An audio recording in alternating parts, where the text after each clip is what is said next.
the very least, I think people will keep tuning in to see what set we end up on I know. for that It's a particular little bit week's like show. a treasure hunt. It is. Yeah. This is a tour of the CEC That's that right. we're doing. The Yeah. Camera 2 is way over there as we go.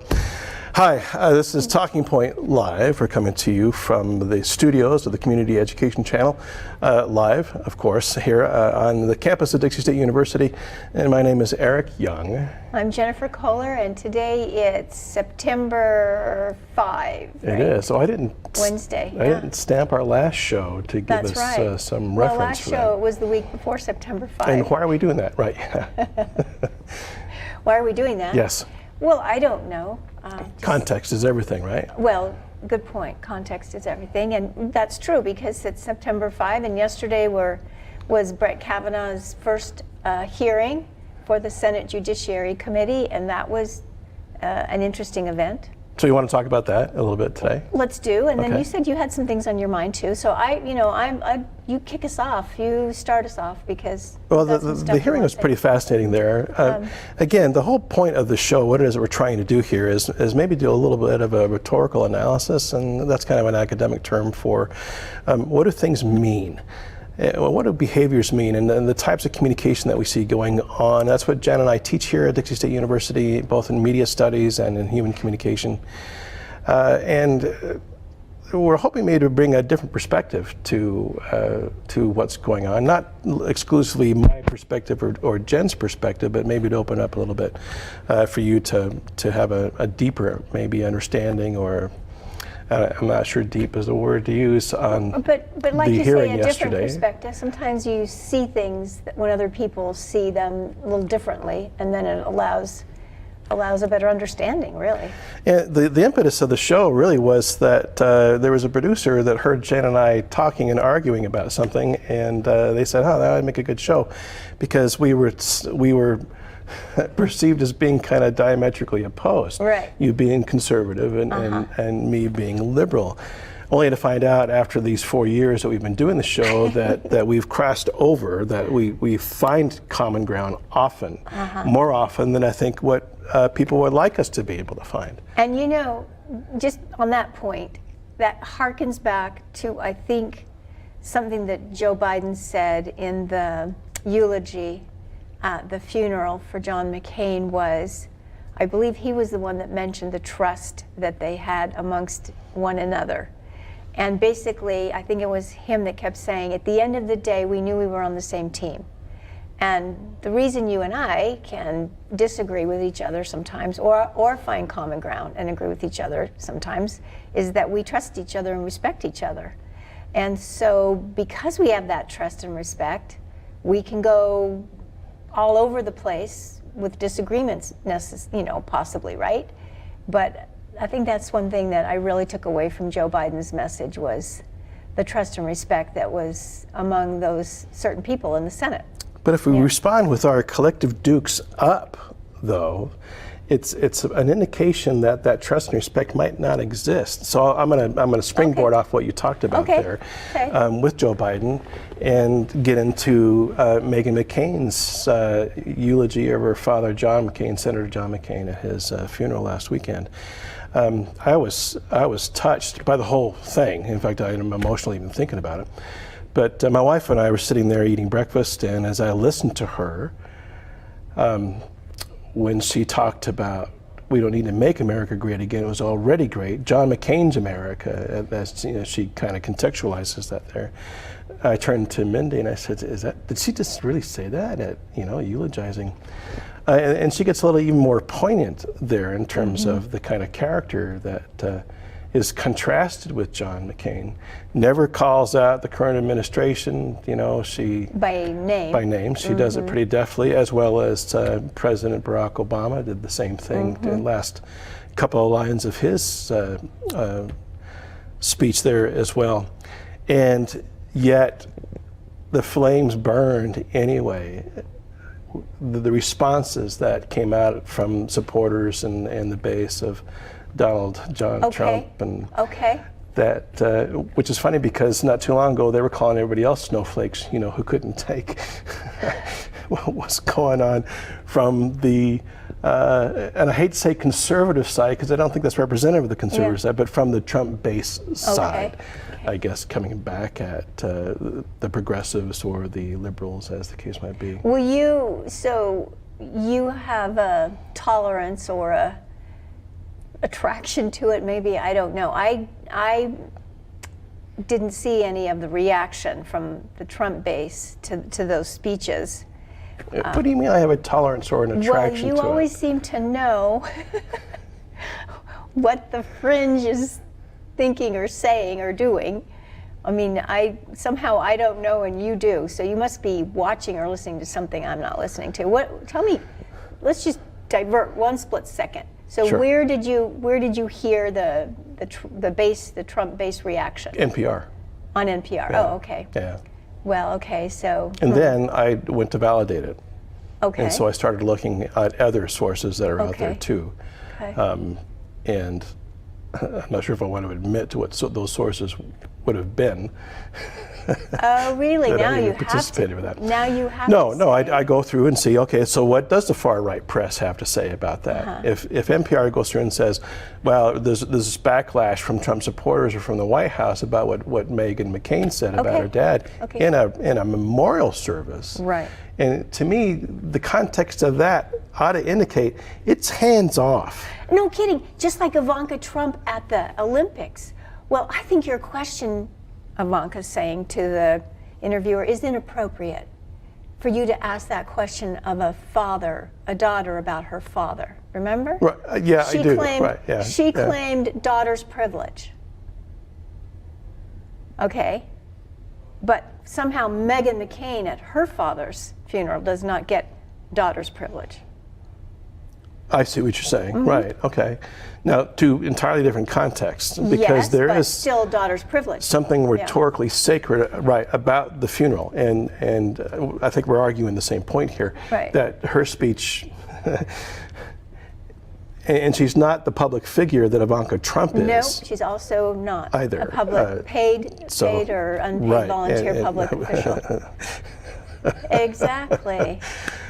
We made a departure, though, and you said, okay, well, where did you go? And so I went to see what Fox News had to say about this, and I went to see, a few others there, and then I went to the other side to see what MSNBC might be talking about in those terms as well.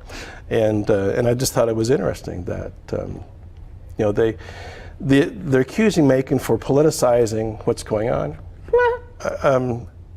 I think Barack Obama could maybe sustain that accusation a bit. Well, you know what? He didn't. I'm going to walk that back as well.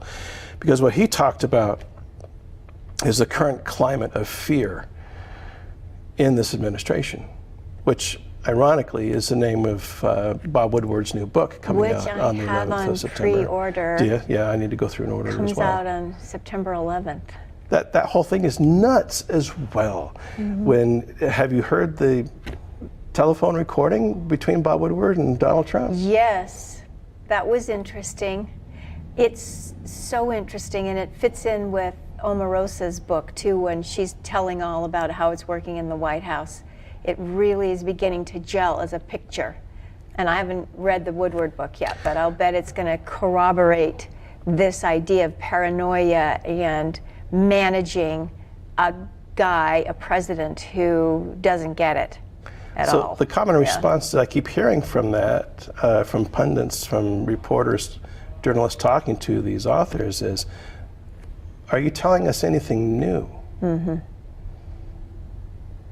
Bob Woodward, I can't think of a more credible journalist, honestly.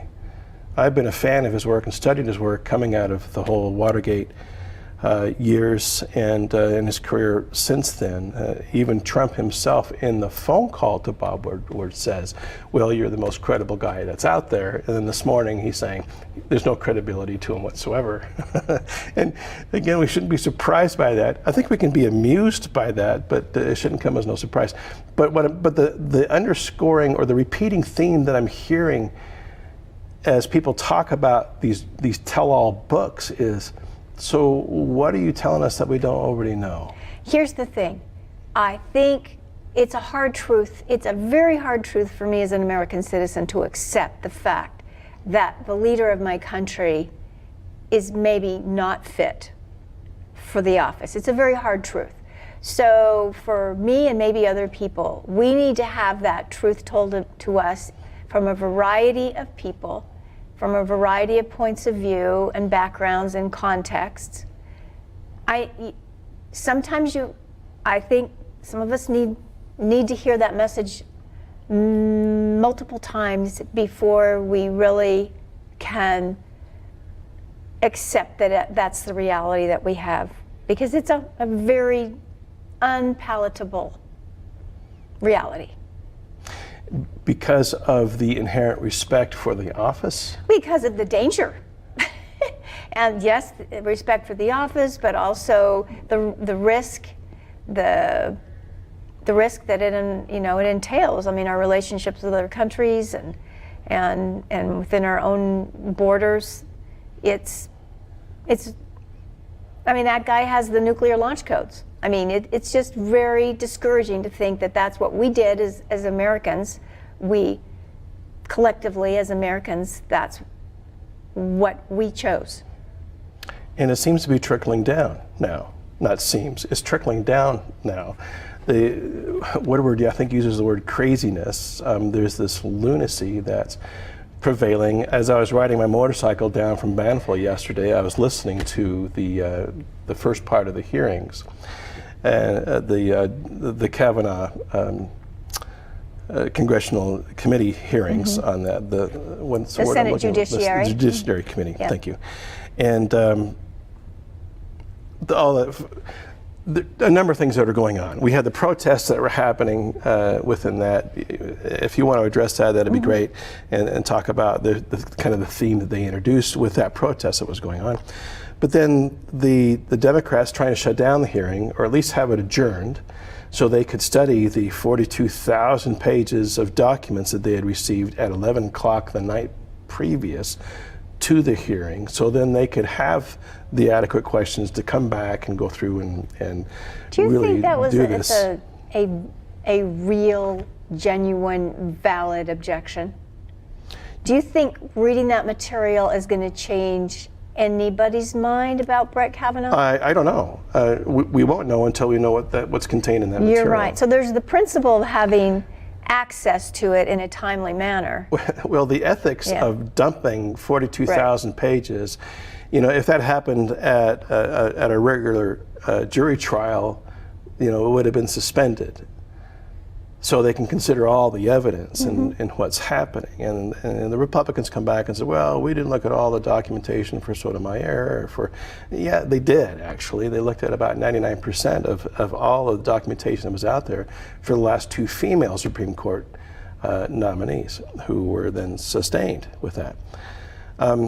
But that pales in comparison to what's actually missing out of Kavanaugh's record, not while he sat as a justice, but as he worked in the Bush administration White House. There are 385 months worth of communication that is dark during the darkest time of the Bush administration as well. 385 months. So if you... So is that, how many years is that's wait? No, it's not 385 months. Yeah. It was 35 months. I'm sorry. I was boiling it down to days, or I'm sorry. Gotcha. I misspoke. Okay. So I think it was 38 days. I have to go back. A period of time. It was a period of time. Missing. If you had, the period of time was over a year's time. So I'd have to. So obviously it wasn't days. Maybe it was weeks. Okay. Anyway, I'd have to go back and look at it.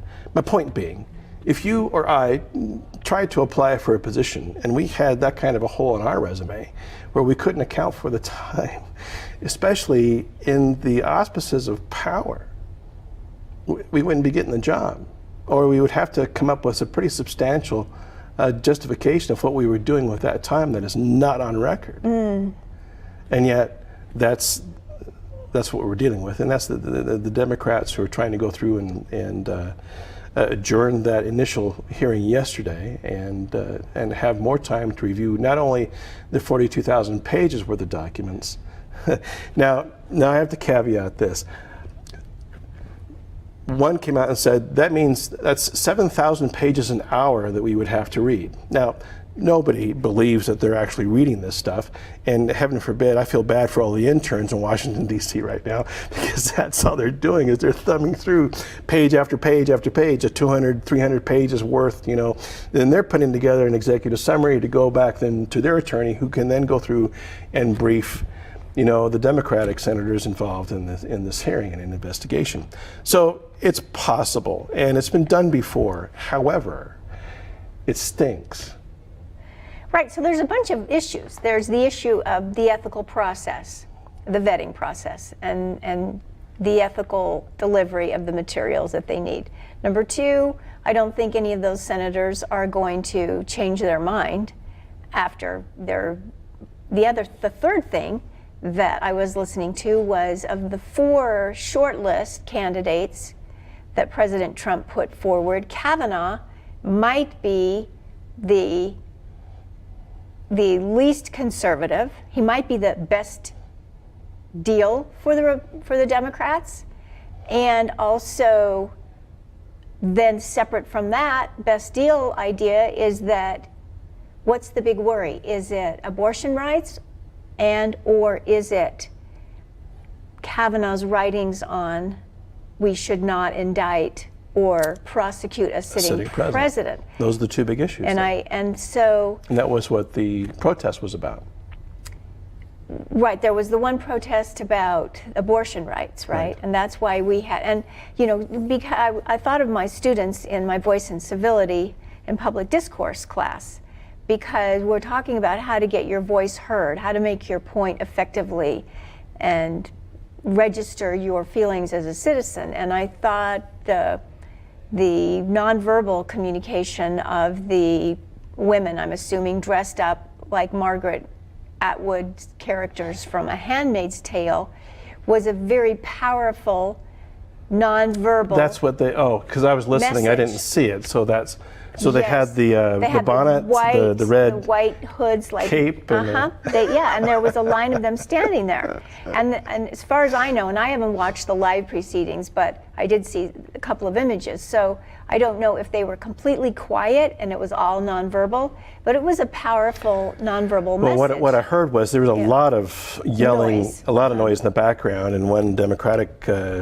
senator indicated that's the sound of democracy, and then I think it was Orrin Hatch who said, this is the sound of, I'm paraphrasing him here, but this is lunacy. This isn't the time and place for this kind of protest. And here's the thing, I get that.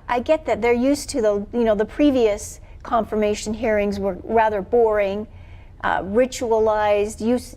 We all get to say our piece as the senators, and then the candidate for the nominee gets to say his piece. The chair of the committee opened with that and said, this is going to be really boring. So, right. I guess the Democrats took that as a challenge. And so, according to the norms, remember we talked about norms last week. Right. Those norms and traditions, that's how it's supposed to go. On the other hand, we live in extraordinary times. And this is not time for the norms, maybe, because we observed some norms in the past. Now we have this mess that we're in. So maybe now is the time to be disruptive, to be irritating, to be obnoxious, to be inappropriate in some ways in order to make a point that needs to be made. So why can't we make that point, though? You sat here a few minutes ago and said we have all these different perspectives and points of view on the lunacy of the White House, on the fact that there's a huge question as to whether or not he is fit for the office. Right. And yet we have nobody invoking the 25th Amendment. We don't have any action as a response. Are we all just pulling our heads out of the sand still? In denial? Well, like I said, for a lot of people, that's a hard truth to swallow. November 9th, I swallowed it. You did. So some people are more predisposed to think that from the beginning. I mean, there's people that have never accepted this as legitimate at some level. So you didn't have to convince them. Right. Okay, then there's, the more moderate, middle of the road people, maybe, and then there's the diehards.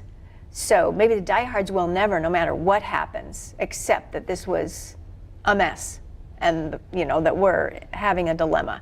So I just think that for different people it takes different circumstances or different messages to get through. And then also, like I said before last week, I don't know that yanking him out of office and having Mike Pence be the president in the interim is the best move. Yeah, what is the least objectionable alternative? Right. There may be that we just keep dealing with it the next 2.5 years, 2 years, and get through it and have a legitimate election, that changes things. And maybe the midterms will also be a big factor. Or who knows what the investigation is going to come up with. Right. So I'm not a big who's gonna fan be indicted there. of super drastic measures if we can muddle through safely.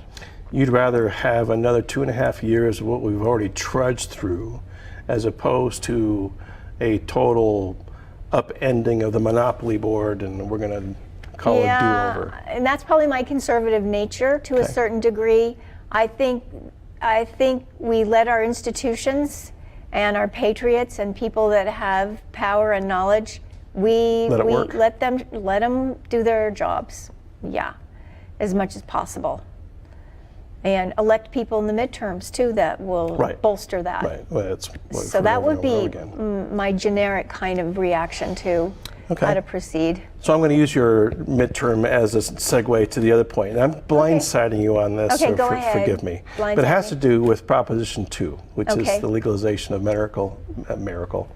I did this last time. Marijuana. Miracle marijuana. Medical marijuana for the state of Utah to consider it as an agent to go through and assuage pain and that way. And since that's become a ballot measure, then the Church of Jesus Christ of Latter-day Saints came out with a letter asking members to vote against it. Right. What do you think about that? I think my instinct is to not feel that way. My instinct is to feel like it's a legitimate, like so many drugs that we have for medical purposes that can be addictive and dangerous. We still prescribe them for people who need them. I think that there's probably a legitimate use for that. So my instinct is to say, I disagree with that. So you're talking about the proposition itself. I'm talking about an ecclesiastical organization coming out and telling its members how to vote. Okay, well, so here's the thing. For me, there is a distinction between church and state, and churches have a certain job to do, if you will. They have a role in society, and that is to direct their members in the ways of moral behavior. So a church can take a position on any kind of moral behavior. It can be on abortion, it can be on homosexuality. It's their job to have a position. And I mean, some do and some don't, but when they have a position, it seems legitimate to me. And they can say to their members, this is what we counsel you to do. Now, if it comes to the point where I have to sit down for an interview at church and I'm asked how I will vote or how I did vote, that becomes a big issue for me.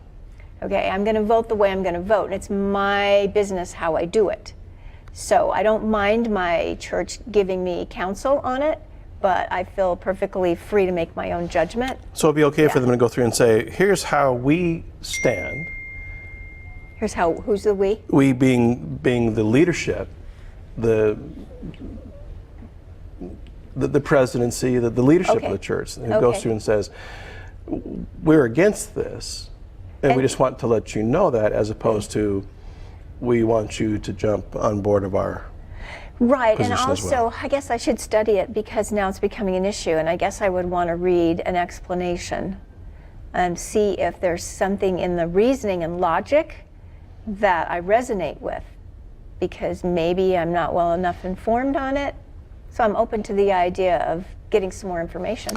Yeah, I've looked through the proposition itself to see why they might do what they're doing, and I can't connect the dots. I can assume, but I don't want to do that, and I don't want to do that on the air here either. To go through and say, well, here's what they're really doing, because but see, to me this is a legitimate tension, if you will, between church and state and between church and member, me being member.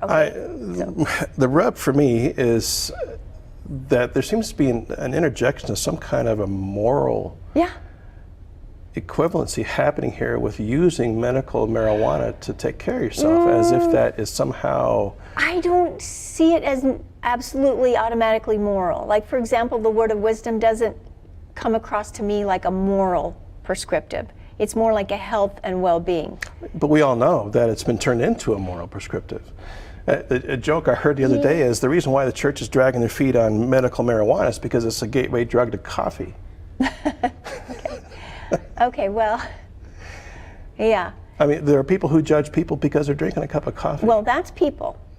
Okay, that's, I can't separate the two. yeah, well, boy, that to me is a dilemma, a real dilemma, to not be able to separate people from inspired doctrine, if you will. Okay, so to me, one is from God, if it's inspired doctrine, and the other are people, and they are fallible, they are judgmental, they are petty, they are frightened, they are magnanimous, and they are stingy. So I don't go by what people, that's just not how I relate to it. They can say what they want to say. But you indicated that if you were sitting down in an interview with that would be with an ecclesiastical authority people representing, okay, so to me that's different than the people in the pews, okay? It is for me, so. Yeah, it's not for me. I see them as I know you do. I know you do. same concept going on that way. I know. All right, let's see. We've got 3 minutes to go. Oh my gosh. Yeah. All right, so did we touch on the things you wanted to bring up a little bit? Yeah, I think so. In all three of those areas, Meghan McCain's message there is Did I already tell is you that protected, or I is it told my not? daughter to listen to it, and she might have to listen to it a get lot. back on. I told my daughter the same thing. Right. Get back on that horse. Yes, get back on that horse.